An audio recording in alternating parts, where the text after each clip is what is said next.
when war became everyone's responsibility. There was a time when war didn't just belong to soldiers on the battlefield. It reached into homes, schools, and workplaces. It became something ordinary people felt they had to carry on their shoulders. Governments couldn't fight massive global wars alone, especially during the early and mid-20th century. They needed money, huge amounts of it, and taxes alone weren't enough. That's when the idea of shared responsibility began to grow. Citizens were told that winning the war wasn't just about guns and strategy, but about collective effort. The message was simple but powerful. Everyone had a role to play. This wasn't forced participation, at least not in the beginning. It was framed as duty. People were made to feel like their personal contribution could directly impact the outcome of the war, and that belief spread quickly. The idea changed how people viewed themselves. A factory worker, a shopkeeper, even a child with pocket money, all of them could now feel like they were part of something bigger. It blurred the line between civilian life and wartime effort. War was no longer distant. It was personal. And that shift in mindset set the stage for something that would soon become one of the most powerful financial tools in history. That tool was war bonds, but before they became popular, governments had to figure out how to turn this sense of duty into real financial support. The birth of war bonds and a nation's call to action. War bonds didn't appear out of nowhere. They were carefully introduced as a solution to a growing problem: how to fund a war that seemed to stretch endlessly. Governments needed a way to borrow money quickly without completely overwhelming their economies. So they came up with a simple idea.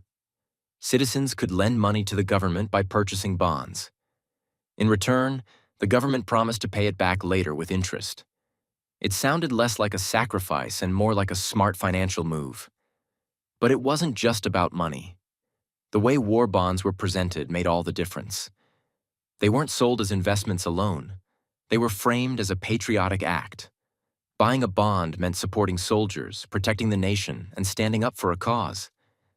This messaging turned something financial into something emotional. People didn't just buy bonds because they expected returns. They bought them because they believed it was the right thing to do. Governments organized campaigns to explain how bonds worked. They simplified the process so anyone could participate, regardless of income level. Even small amounts were encouraged. And it worked. Slowly at first, then rapidly. Citizens began to respond, not just with their wallets, but with a sense of pride. What started as a financial strategy quickly became a national movement, one that would rely heavily on persuasion, storytelling, and influence to keep growing. Before we move on, I'd like to ask you a small favor.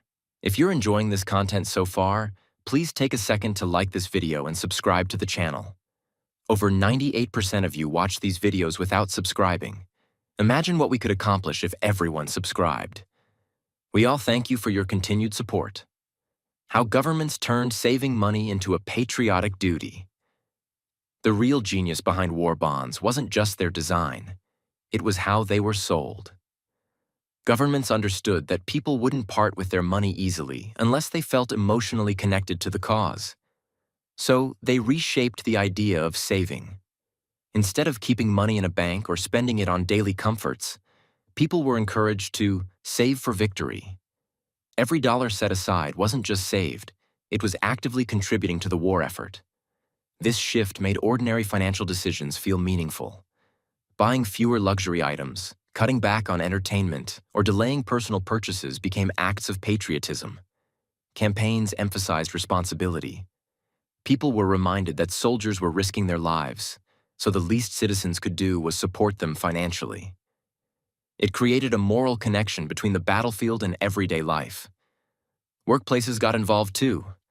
Employees were encouraged to set aside a portion of their wages automatically. This made participation consistent and widespread.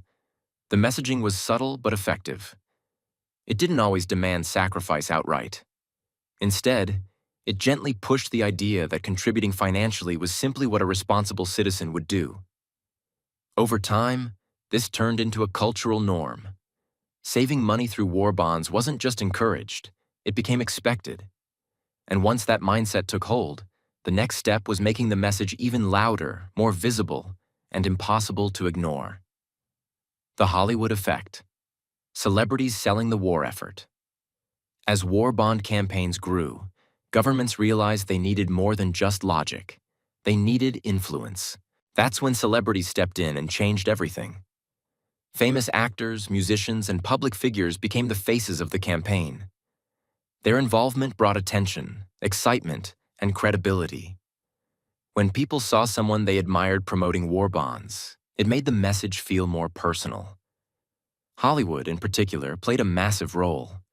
Stars didn't just appear in advertisements. They hosted events, spoke at rallies, and even toured cities to encourage people to buy bonds. These weren't quiet promotions. They were loud, energetic, and impossible to miss. The presence of celebrities turned bond drives into events. Crowds gathered not just to support the war, but to catch a glimpse of their favorite stars. And while they were there, they were encouraged, sometimes even persuaded to invest. It blurred the line between entertainment and responsibility. Buying a bond could feel like being part of something exciting rather than something serious. This strategy worked because it tapped into human behavior. People trust familiar faces. They follow influence. And during a time of uncertainty, seeing confident public figures rally behind a cause made it easier to believe in it. The campaign was no longer just about duty, it was about momentum. And that momentum spread through streets, cities, and entire nations. Posters, parades, and pressure. The power of public persuasion. If there was one thing governments mastered during this time, it was visibility. War bond campaigns were everywhere. You couldn't walk down a street, open a newspaper, or attend a public event without being reminded. Posters carried strong messages. Some were inspiring, showing brave soldiers and hopeful futures. Others were more direct, even guilt-inducing, asking people why they hadn't contributed yet. Parades and rallies added another layer. These events were filled with music, speeches, and a sense of unity. But beneath the celebration was a clear message. Everyone should be participating. There was also an unspoken pressure. When neighbors, co-workers, and friends were buying bonds, not participating could make someone feel left out or even judged. It created a social expectation that was hard to ignore. This wasn't accidental. Campaigns were designed to make participation visible. People proudly displayed their contributions, turning a private financial decision into a public statement. Over time, the line between encouragement and pressure became blurred. But it worked. Participation grew, and the sense of collective effort became stronger. The campaign had successfully turned an individual action into a shared experience, one where almost everyone felt involved in some way. Families, children, and the culture of collective sacrifice. War bonds weren't just for adults. Entire families became part of the movement. Children were introduced to the idea early, often through schools and community programs. Small denominations made it possible for young people to contribute. Even coins saved from allowances could go toward buying bonds or stamps that eventually added up. This made children feel included and important. Families often treated bond purchases as a shared responsibility. It wasn't unusual for parents to involve their children in the decision, explaining how their contributions helped the country. This created a culture where sacrifice was normalized. Skipping treats, saving extra money, or delaying purchases became part of everyday life. But it didn't feel like deprivation. It felt purposeful. Families believed they were doing something meaningful together. This sense of unity strengthened communities. People supported each other, encouraged participation, and shared the belief that every contribution mattered. The idea of collective sacrifice became deeply rooted. It wasn't just about financial support, it was about identity. Being part of the effort became something people were proud of. And as the war continued, the scale of these contributions grew, eventually raising massive amounts of money that would shape the outcome of the conflict. What happened to the money? Where war bond funds really went. Behind all the campaigns and messaging, there was a practical reality. The money raised through war bonds had a clear purpose to fund the war. Governments used these funds to produce weapons, build equipment, pay soldiers, and support military operations. Wars required enormous resources, and bonds provided a steady stream of funding. Unlike taxes, which were limited by income levels, bonds allowed governments to access money more quickly and in larger amounts. It gave them flexibility during critical moments. The funds also helped stabilize economies. Instead of causing immediate financial strain, borrowing from citizens spread the cost over time. This approach allowed governments to maintain production, support industries, and keep the war effort moving forward without sudden disruptions. For citizens, the money didn't feel lost. It felt like it was being put to use for something important. The promise of repayment added reassurance, even if the primary motivation was patriotism. In many ways, war bonds became a bridge between civilians and the battlefield. They connected everyday financial decisions to large-scale military operations. But eventually, the war came to an end. And when it did, the role of war bonds began to change in ways people didn't fully expect. The moment the war ended and the bonds came due. When the war finally ended, the energy that had driven the bond campaigns began to fade. The sense of urgency was gone, and life slowly started returning to normal. But there was still one important step left. Governments had to repay the money they had borrowed. For many citizens, this was the moment when war bonds shifted from being symbolic to being practical. Bonds matured, and people began receiving their money back, often with interest. This created a mixed reaction. Some saw it as a reward for their support. Others viewed it simply as a financial transaction that had finally come full circle. The repayment process also highlighted the scale of what had been achieved.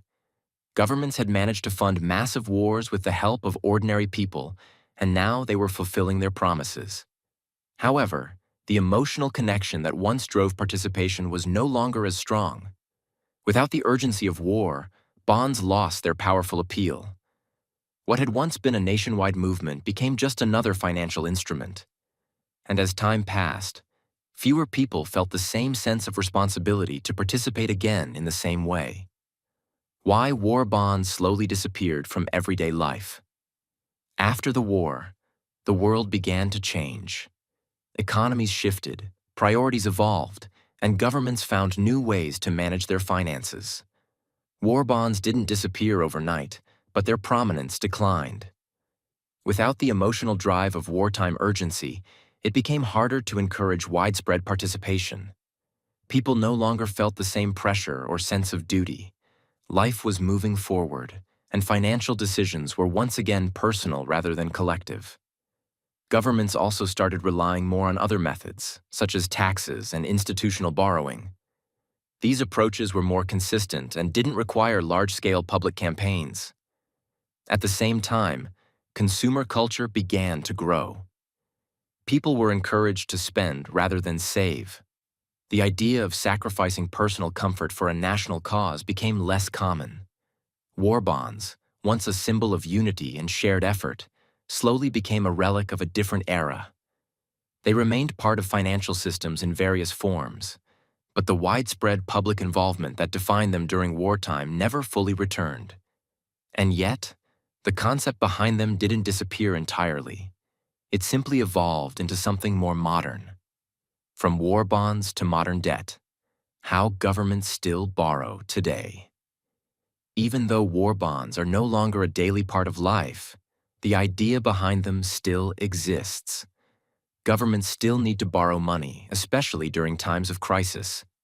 Today, this happens through more complex systems.